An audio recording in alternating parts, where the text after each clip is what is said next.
Guys, welcome to my YouTube channel. तो आज बाल विकास के इतिहास का पार्ट 2 है। पार्ट 1 में हमने मध्यकाल और जागरण काल को देखा था और आज हम उसके आगे देखेंगे। तो जागरण काल के बाद क्या आता है? उत्तर जागरण काल। उसमें हमने 17वीं शताब्दी तक देखा था। आज हम 18वीं शताब्दी देखेंगे। तो 18वीं शताब्दी में देखते हैं। 18वीं शताब्दी के महान शिक्षा शास्त्री जीन जैक्स रूसो ने 1762 में एमिल नामक पुस्तक के द्वारा बालक की स्वाभाविक प्रवृत्तियों के आधार पर शिक्षा प्रदान करने पर बल दिया।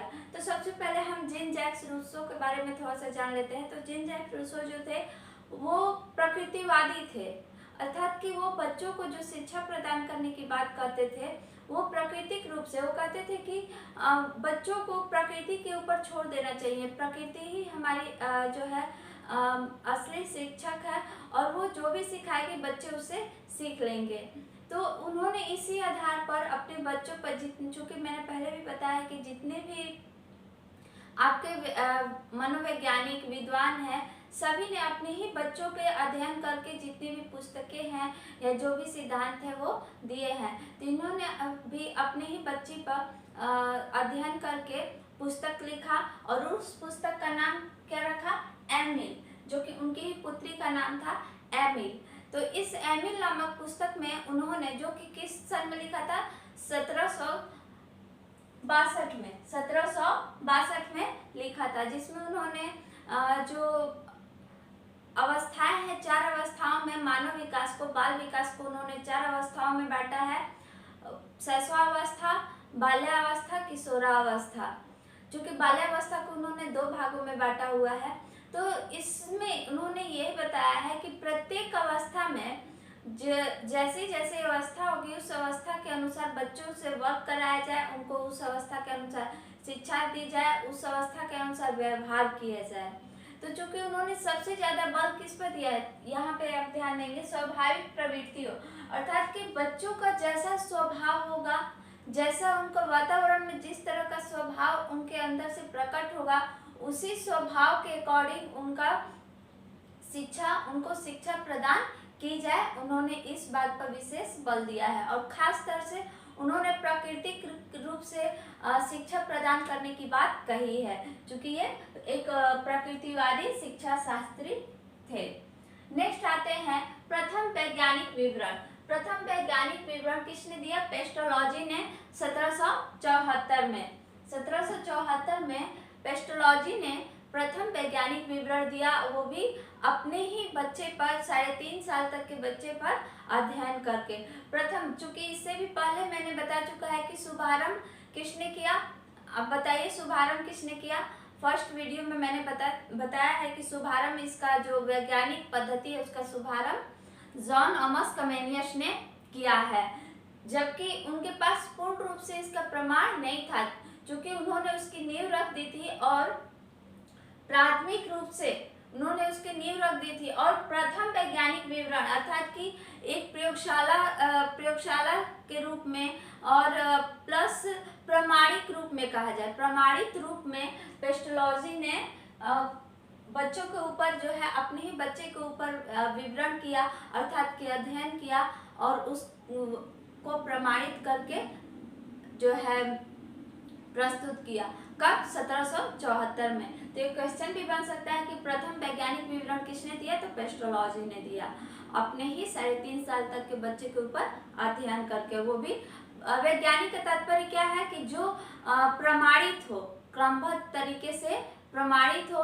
अगर एक बच्चे पर अगर लागू होता है तो वही चीज हर एक बच्चे पर लागू हो। हाँ, अपवाद में 1-2% हम कह सकते हैं, 100 में से 1-2% ये चीजें नहीं होंगी कुछ बच्चों पर, लेकिन 95% से 99 या 98% तक बच्चों पर ये लागू होगी। या ऐसे कह सकते हैं कि 10 बच्चों में से 8 बच्चों पर ये सिद्धांत लागू होगा, बाकी 2 बच्चों को छोड़ के।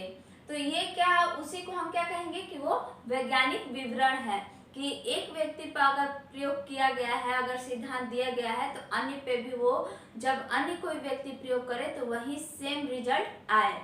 जैसे कि फॉर एग्जाम्पल कि अगर 2 और 2 दो मिला के 4 हुए, अगर कोई वैज्ञानिक कहता है कि 2 और 2 मिला के 4 हुए, तो दूसरा वैज्ञानिक भी जब जोड़ेगा, ऐड करेगा, तो उसको भी 4 ही जो है आंसर आना चाहिए। तो इस तरह से वो वैज्ञानिक हो गया, अर्थात कि कितनी बार भी प्रयोग किया जाए तो रिजल्ट वही प्राप्त होगा। तो वही इसी को हम वैज्ञानिक विवरण कहते हैं। नींव किसने रखी? तो जॉन थॉमस कमेनियस ने। और प्रथम वैज्ञानिक विवरण प्रमाणित रूप से किसने दिया? तो पेस्टोलॉजी ने। नेक्स्ट आते हैं आधुनिक काल, 19वीं शताब्दी में 1831 में अमेरिका के ब्रांस ऑलकॉट ने अपनी 2 पुत्रियों अन्ना और लुइजा की जीवनी लिखी। कब? 1831 में।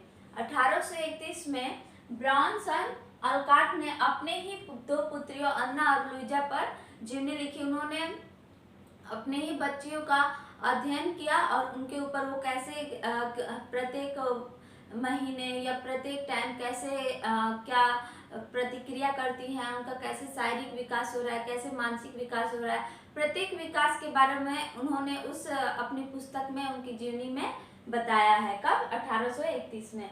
नेक्स्ट आते हैं इसी काल में आगे चलते हुए टेन जो कि विद्वान है, टेन ने इन्फेंट डेवलपमेंट नामक पुस्तक लिखी। कब? 1876 में। टेन ने इन्फेंट डेवलपमेंट नामक पुस्तक लिखी। कब? 1876 में।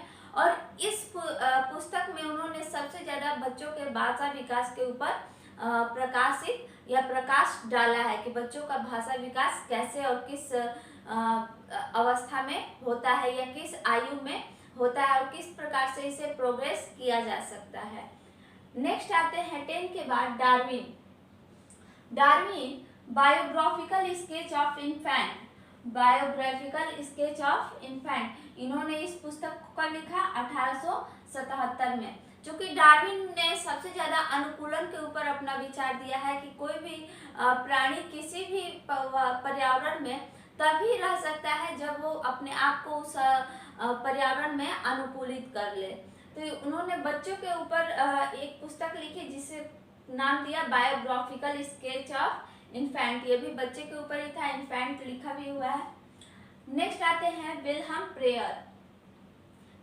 प्रेयर ने पुस्तक लिखी द माइंड ऑफ चाइल्ड, यानी बच्चों का दिमाग। कब लिखा? 1881 में।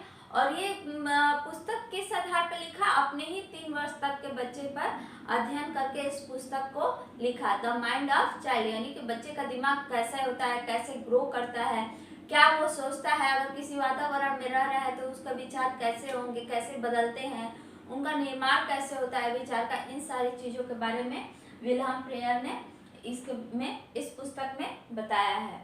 स्टेनली हॉल जैसे जैसे समय आगे बढ़ता गया, कई विद्वान आते गए और ये सभी जो विद्वान हैं इन्होंने बहुत छोटे प्रयास किए और सबसे धीरे धीरे चलकर ये प्रयास बड़ा होता चला गया। और सबसे ज्यादा योगदान किसी का देखा जाए तो वो है स्टेनली हॉल ने दिया है। सबसे ज्यादा योगदान किसने दिया है बाल विकास में? स्टेनली हॉल ने दिया है। इन्होंने पुस्तक लिखी 1904 में एडोलेसेंस, जिसमें कि किशोरावस्था के बारे में उन्होंने बताया है। सबसे ज्यादा वर्णन किशोरावस्था में के बारे में ही किया है, क्योंकि इनका एक स्टेटमेंट भी है कि किशोरावस्था क्या है? तनाव और तूफान की अवस्था है। बहुत ही फेमस स्टेटमेंट है इनका। तो इन्होंने सबसे ज्यादा किशोरावस्था के बारे में क्या इस बुक में सबसे ज्यादा किशोरावस्था पे ही हाईलाइट उन्होंने किया है, उस पे ही प्रकाश डाला है कि कैसे प्रत्येक चीज़ों का, सामाजिक वातावरण का, पारिवारिक वातावरण का, या कैसे वंशानुक्रम का, बच्चों का व्यवहार कैसे बदलता है, कैसे शारीरिक विकास होता है, कैसे हार्मोन्स का जो है उनके ऊपर असर पड़ता है, इन सारी चीज़ों के बारे में उन्होंने इस पुस्तक में बताया है। नेक्स्ट इन्होंने बहुत सारे कार्य किए। इन्होंने बाल अध्ययन केंद्रों, सोसाइटी तथा बाल कल्याण संगठन की स्थापना की। इन्होंने क्या किया? बाल अध्ययन केंद्रों, सोसाइटी तथा बाल कल्याण संगठन की स्थापना की। इन्होंने केवल पुस्तक ही नहीं लिखा, उन्होंने बच्चों के लिए बहुत सारे संगठन भी किए और बहुत सारी सभाएं भी बुलाई। नेक्स्ट इन्होंने वस्तुनिष्ठ विद्या दी, जिसमें प्रश्नावली विधि सबसे ज्यादा फेमस रही। सबसे ज्यादा कौन सी फेमस रही? प्रश्नावली विधि फेमस रही। पेडागोजिकल सेमिनार, पेडागोजिकल सेमिनार नामक इन्होंने पत्रिका लिखी जो कि सबसे ज्यादा बच्चों के ऊपर ही थी, अर्थात कि बाल विकास में कैसे बच्चों के साथ ट्रीट करना चाहिए, कैसा व्यवहार करना चाहिए, वो कैसा व्यवहार करते हैं लोगों के साथ, किस वातावरण में, इन सारी चीज़ों के बारे में उन्होंने इस पत्रिका में बताया या प्रकाशित किया। कब? 1891 में। 1891 में उस पत्रिका का क्या नाम था? Pedagogical seminary, pedagogical seminary. बाल अध्ययन सोसाइटी, ये भी एक प्रकार का बाल अध्ययन सोसाइटी उन्होंने संस्था खोली, बाल अध्ययन सोसाइटी नामक संस्था खोली। कहाँ? अमेरिका में। कब? 1893 में। उन्होंने बालकों को, उनके योगदान जो है बाल विकास के क्षेत्र में बहुत ज़्यादा ही रहा है, सबसे ज़्यादा उनका। इसके बाद ही जितने भी आपके जो है आपके जीन पियाजे आ जाएंगे, फ्रॉयड आ जाएंगे, इनके बाद ही सभी जो है आगे चलकर उनके बारे में विख्यात होते चले गए हैं, क्योंकि इन्होंने सबसे पहले सबसे ज़्यादा योगदान स्टैनली हॉल ने ही दिया है। बाल अध्ययन की अंतर्राष्ट्रीय कांग्रेस सभा, अर्थात कि इन्होंने इतनी ज़्यादा इस क्षेत्र में कार्य किया कि इन्होंने बाल अध्ययन के लिए एक अंतर्राष्ट्रीय कांग्रेस सभा भी रखा, यानी कि अंतर्राष्ट्रीय तौर पर कई देशों से लोग आए, अर्थात कि कई देशों से लोग आए और उस बाल विकास के अध्ययन पर, अर्थात कि बालकों के विकास पर जो है चर्चा चली और उनको अध्ययन को महत्वपूर्ण इन्होंने बताया, और इस तरह से इन्होंने अपने योगदान को आगे बढ़ाते चले गए। और ये कब हुआ? 1906 में। ये सभा कब बुलाई गई? अंतर्राष्ट्रीय कांग्रेस सभा कब बुलाई गई? 1906 में बुलाई गई। तो आज इस बाल विकास के इतिहास में इतना ही। अभी इसके आगे और भी है, उसे हम नेक्स्ट वीडियो में देखेंगे। Okay, thank you.